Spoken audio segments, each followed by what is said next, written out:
Selamat pagi adik-adik semua. Bisa harap kalian semua dalam keadaan sehat. Seperti biasa, pada pagi hari ini kita akan melanjutkan materi kita, di mana hari ini kita akan mempelajari mengenai report text. Nah, jadi di sini yang akan kita pelajari terlebih dahulu yaitu mengenai makna atau pengertian dari report text, kemudian ciri-ciri report text, dan yang terakhir adalah bentuk umum atau general structure dari report text. Nah, yang pertama yang kita bahas ialah pengertian. Report text sendiri memiliki pengertian bahwa report text itu adalah suatu teks di dalam bahasa Inggris yang menjelaskan secara detail suatu objek. Nah, jadi hampir sama dengan descriptive text yang sudah kita pelajari sebelumnya. Report text ini merupakan suatu bentuk teks yang berisi tentang laporan dari suatu objek yang kita teliti.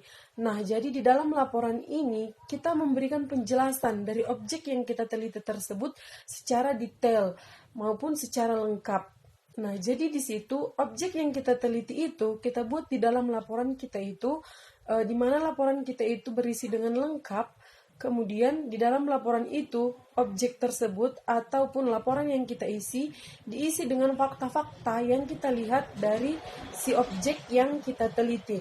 Nah, jadi seperti contoh kecil, kita ingin meneliti suatu tempat atau misalnya Danau Toba. Nah, jadi ketika kita ingin membuat laporan yang kita serahkan mengenai objek yang kita teliti, di situ kita akan menuliskan bagaimana fakta-fakta yang kita lihat dari si Danau Toba tersebut. Bagaimana Danau Toba itu secara fisik maupun bukan non-fisik.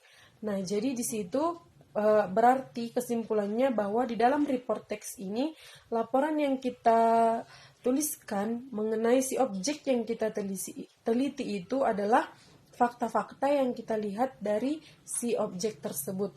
Kemudian, ciri-ciri dari report text ini ada 3. Yang pertama, berisi fakta-fakta ilmiah. Yang kemudian, yang kedua, judulnya biasanya lebih umum. Dan yang ketiga, menggunakan simple present tense. Yang pertama, report text ini berisi fakta-fakta ilmiah. Mengapa di dalam dikatakan berisi fakta-fakta ilmiah? Karena ketika kita meneliti objek tersebut, yaitu tulisan yang kita buat mengenai objek tersebut adalah fakta yang benar-benar kita lihat dari si objek tersebut. Nah, jadi laporannya itu memang benar-benar nyata bahwa yang kita tuliskan adalah yang ada pada si objek tersebut. Itu adalah salah satu alasan mengapa ciri-ciri dari report text itu berisi fakta-fakta ilmiah. Karena memang apa yang kita tuliskan adalah memang apa yang kita lihat, fakta dari si objek yang kita teliti. Kemudian yang kedua adalah judul biasanya lebih umum.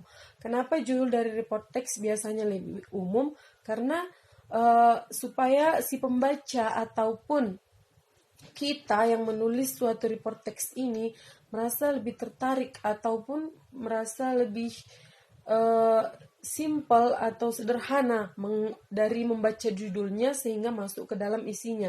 Jadi umumnya semua orang-orang yang membaca report text ini akan mengetahui judul-judulnya ini. Kemudian yang ketiga adalah menggunakan simple present tense. Kenapa report text menggunakan simple present tense? Karena report text itu kan berisi suatu laporan yang menggambarkan suatu objek secara detail. Nah, jadi ketika kita menggambarkan suatu objek secara detail, otomatis kita menggunakan simple present tense.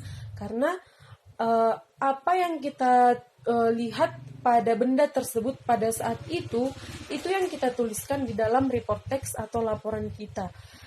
Beda dengan cerita yang kita dengar ataupun yang kita tuliskan. Kalau cerita kan bisa saja kita menggunakan simple past tense karena cerita itu bisa saja terjadi di masa lampau atau terjadi kemarin atau yang lainnya. Namun jika si report text ini kita harus menggunakan simple present tense karena yang kita lihat adalah yang kita tuliskan. Jadi kembali seperti ke awal, report text itu berisi fakta-fakta. Maka dari itu kita menggunakannya dengan tulisan simple present tense. Dan yang terakhir adalah bentuk umum atau generic structure dari si report text. Yang pertama dari generic structure report text ini adalah general classification. General classification ini adalah pernyataan umum. Pernyataan umum maksudnya di sini kita menjelaskan si objek. Nah, jadi ketika kita membuat suatu report text, yang pertama di situ ada general classification, pernyataan umum, di mana kita menjelaskan secara umum terlebih dahulu si objek yang akan kita teliti. Nah, kemudian masuk ke dalam description. Description di sini berarti memberikan penjelasan mengenai objek. Nah, jadi setelah kita buat general classification atau pernyataan umum, setelah kita perkenalkan si objek secara umum, kita masuk ke dalam description, di mana di bagian description ini kita mendeskripsikan atau menggambarkan secara umum kembali si objek yang kita teliti tadi. Nah, jadi di general classification kita hanya memperkenalkan si objek atau menjelaskan gambarannya. Yang kalau kedua masuk kita ke bagian description, di situ kita mendeskripsikan secara umum si objek yang kita teliti. Nah, jadi sekian untuk pelajaran kita hari ini. Jika ada hal yang ingin ditanyakan, bisa chat ke Miss. Terima kasih.